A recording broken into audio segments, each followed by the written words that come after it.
so far is he's starting the match now, and he's going to let him finish on that right lane. He wants one more win to win. First shot, championship match, and the result is the same.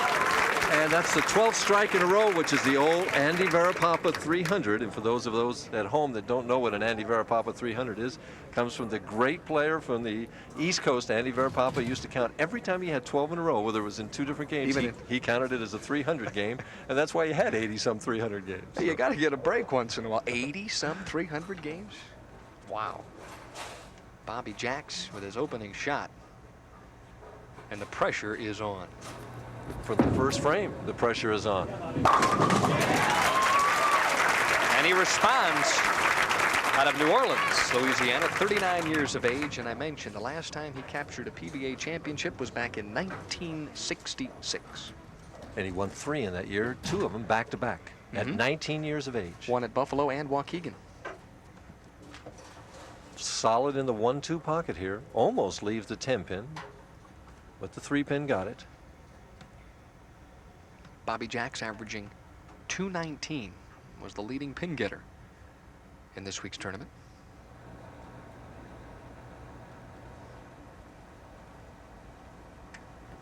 To jump out to a quick lead.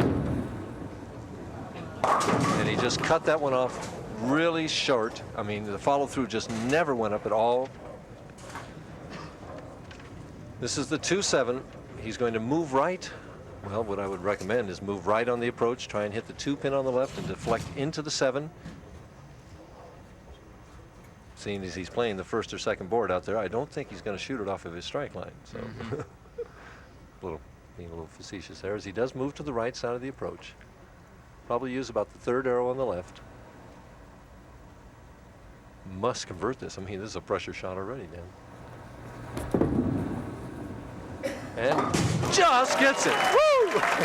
Well, by the skin of his teeth, and Bobby sort of waltzes off the approach, and he realizes he got away with one. I thought he had it easily, and the ball hooks a little bit here and deflects and just nicks the 7-pin. Well, we've seen a few shaver shots here this evening. Saw Husted do that in the first frame a couple games ago. Look at the eyes. Oh, had it all the time. Never a doubt.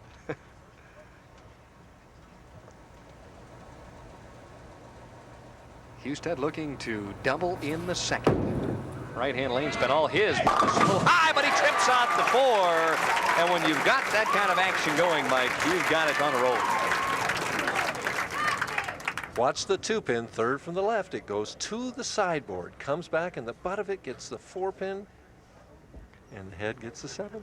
We've mentioned in previous weeks that Marshall Holman, Walter Ray Williams, Steve Cook, those are the 3 players that involved at this point in the Bowler of the Year and Player of the Year race. But there's another guy throwing his hat in the ring. Well, right I now. think, yeah, it's a 5X Stetson, I have a feeling. He's going to toss it right in there with the rest of them. His opponent in this game, Bobby Jacks, is our first left-hander on our ESPN telecast since the doubles.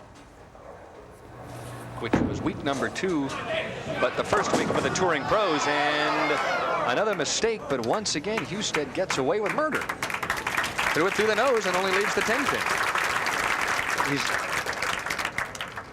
He's getting the breaks. It goes right to the heart of the pins. Could have been a big split. The head pin or 2-pin was, I couldn't tell. Goes over, almost gets a strike. Is it going to fall the second time? No. The way things are going for him, I thought maybe it would fall in the replay. Well, he is leading by 9. But the ever-resourceful Bobby Jacks will step up in the 3rd. He struck on the right-hand lane, his opening shot. As a matter of fact, it went flush.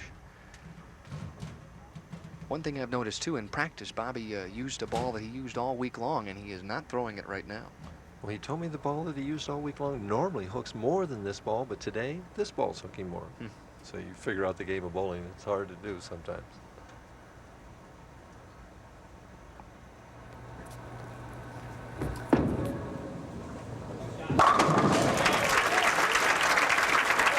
Well, as I mentioned, it has been 20 years since Bobby Jacks has stood in the PBA winner's circle, and I asked him about what was going through his mind heading into tonight's final. Well, I got close last summer in Canada, and I had a chance to win, got down to the last ball, and needed a strike and didn't get it. I don't plan for it to go that long this year. I plan to have it shut out by the 9th or 10th frames. I like that. A lot of confident bowlers on the show today, but the one that's backing up that confidence with action is Dave Husted. Jacks with an opportunity to double. And to take the lead. Right, by a pin.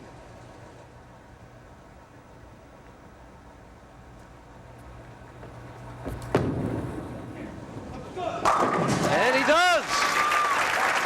Well, never say die.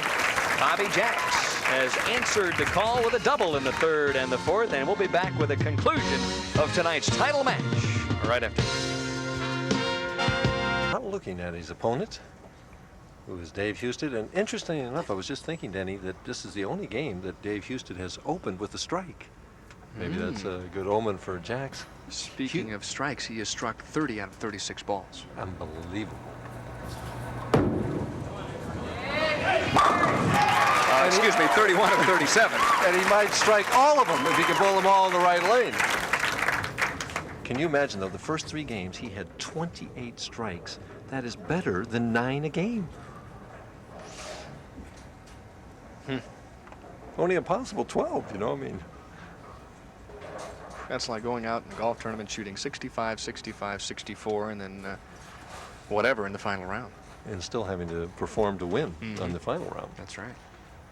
To take the lead back. Tie again. On the crossover. 2 bad shots in a row on the left lane, and Dave seems to have lost a little of the magic. No penalty. But his confidence has to be shaken a little bit on this left lane that hooks earlier for him, and he has just thrown the ball poorly both times. Gotten good breaks, leaving only the 10-pin. Has that spare. But Jacks has his opportunity right now, Dan. Jacks with a double in the third and the fourth leads by 1 and could make that an 11-pin lead should he strike on lane 16. Bobby Jacks has been perfect on lane 16 here in the title match. Stands 5'7", 155 pounds, 39 years of age. Kidding Mike Durbin that he doesn't think he'll have a 40th birthday for quite some time.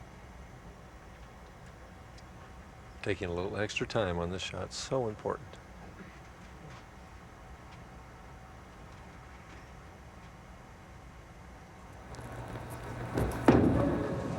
It's there. Oh, what a nice reaction. Boy, is that responding to the pressure. In speaking with Bobby before tonight's championship final, he intimated to me that he was going to go out and be very aggressive on every single shot. We see the reaction here. The ball finishing right into the 1-2 pocket. Never a doubt. He's up by 11 now, putting more pressure on Dave Husted. Can increase it to 21 with 1 more strike, taking more and more time. It's just the most important game of his career in the last 20 years. This gets him back into the Firestone Tournament of Champions if he can win.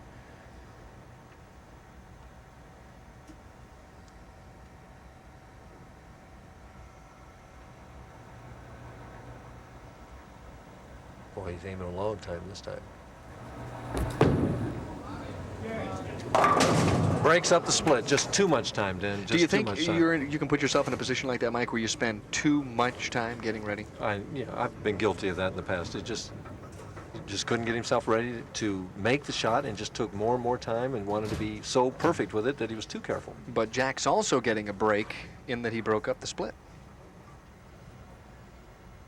Leaves the 4-7.